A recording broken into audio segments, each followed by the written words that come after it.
Welcome to the good ride. As long as you're not expecting the excellent ride, we're all going to get along just fine. This is the review of the Union Atlas Forged Carbon, Atlas FC. I rode this with Adidas Tactical ADVs and the Jones Ultra Mountain Twin. I took it up on drift boards because it is the time of COVID-19.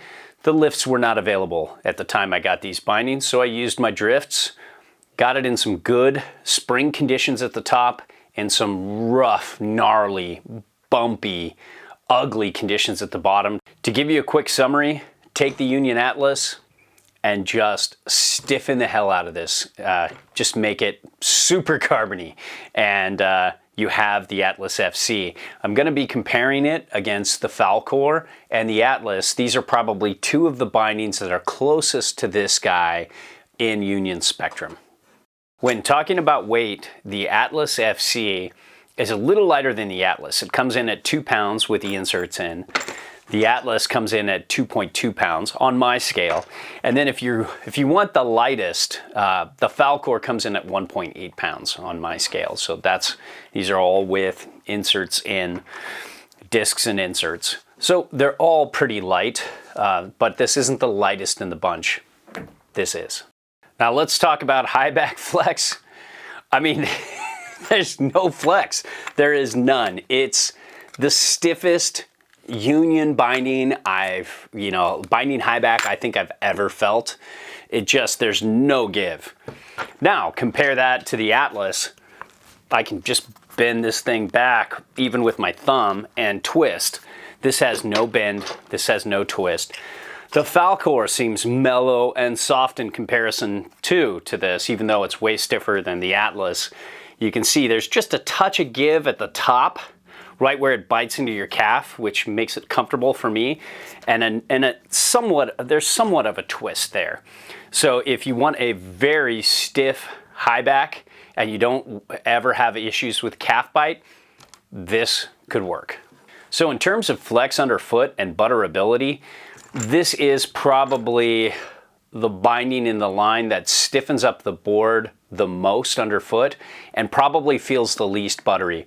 I even felt like for some reason the regular Atlas was just a touch more buttery, and it's way behind in terms of the Falcor. You can see it's just got this kind of like really dense rubber along with the that hard carbony stuff right here in this region. You have a full-size disc, so that dampens up the board underfoot a little more. Got a little space here where they used to be kind of up here where they milled out some space to eliminate contact, but now it's right here. And then you have a very thin but very damp kind of rubbery material on both sides.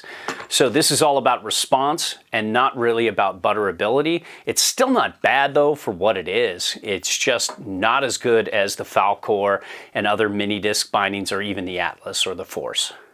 Now, as far as turn initiation and response, this is the most responsive binding hands down in Union's line. I feel like the Atlas and the Falcor are close, but not quite as, this is just the next level up. These are definitely on the more responsive end of the spectrum. They're near the top in comparison to almost every other binding out there in the industry, but these are just that next level kind of thing. It's just so quick, and the Ultra Mountain Twin is not an easy board to turn quickly, and I just didn't feel like I was on the Ultra Mountain Twin when I was on these bindings. It's very responsive, very quick edge to edge, and this can power just about any board out there. Now, as far as shock absorption and dampness, I was kind of surprised.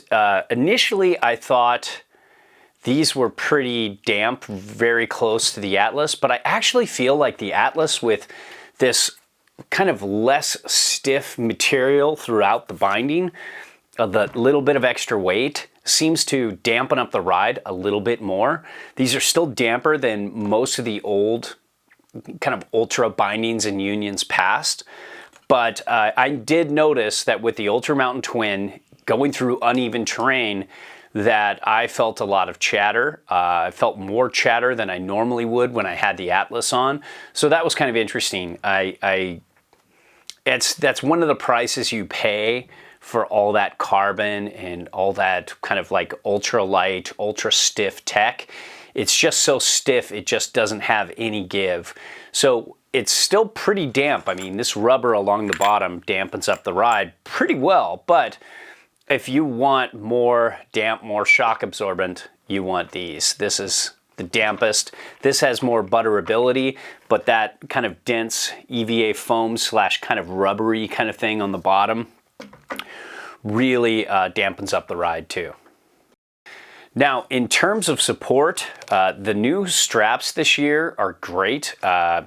This toe strap's a little wide, and it grips really well over my boot, and it feels good, but I just felt the ends here and here kind of sticking out a little bit. It didn't feel like it conformed to fit around my boot like this strap does from the Falcor. And the Union Atlas has a very similar strap to the Atlas FC.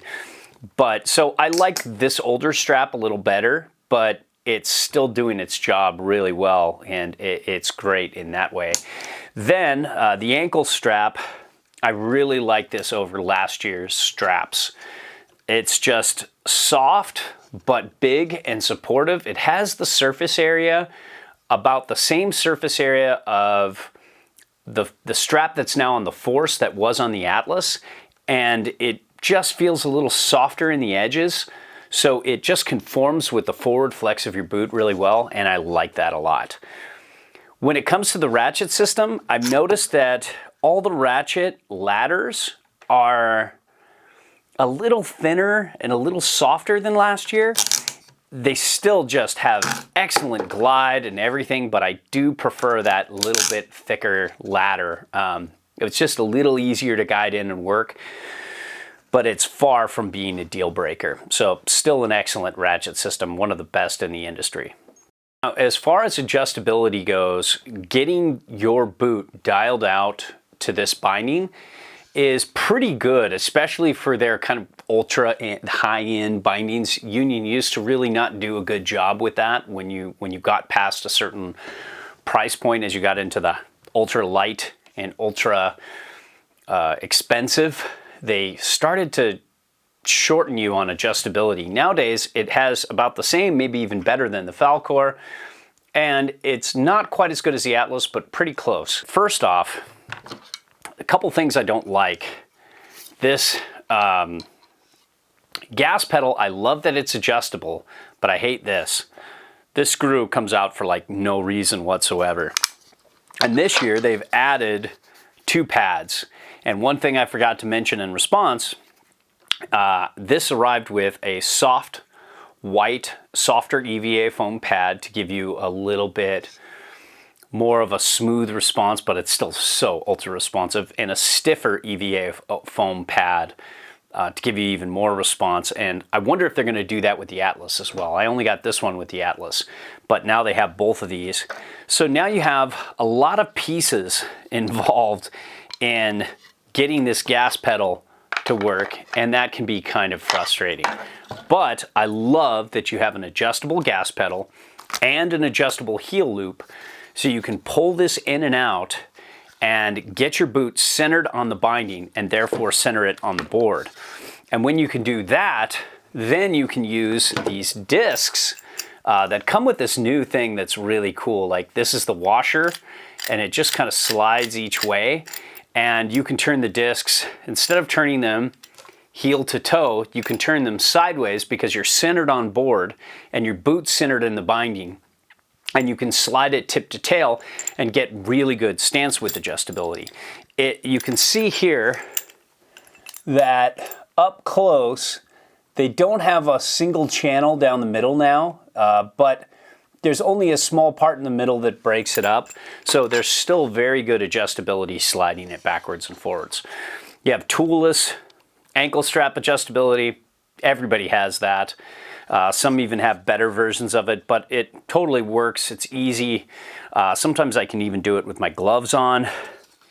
you don't have much high back rotation. So this is like the Falcor here. So you can see both the Atlas FC and Falcor have just one hole for the high back, so you can't rotate them sideways. Now with a binding like this that's super stiff, I wish they could do something with the carbon and give the two holes like you see in the high back here, so you can get some rotation. What you have to do with both of these is pull one part of this heel cup out a little further than the other, so then the high back turns in, and that's what I did. But it still wasn't enough, and with my even featured calves, it caused a lot of calf bite, and it was almost unbearable after a couple runs for me. It was just biting in so hard. And what happens also is if you're in the middle sizing of the sizing spectrum, you know, let's say this is a medium, so if you're like a 9 in the 8 to 10 sizing spectrum, you'll probably be fine because you can push it in really far and pull it out really far. But if you're like an 8 or a 10, then you might not be able to use the heel loop to rotate your high back. So if you've had calf bite with other high backs, that could be a problem. Then you have just a nice thin little adjuster here, just like the regular Atlas, to give you forward lean. I hate forward lean, so it's up all the way. It's a lot better than the Falcors. But all in all, I would say this is a really responsive, really stiff, really aggressive binding. I loved the Atlas way better personally, and I like the Falcor way better personally too.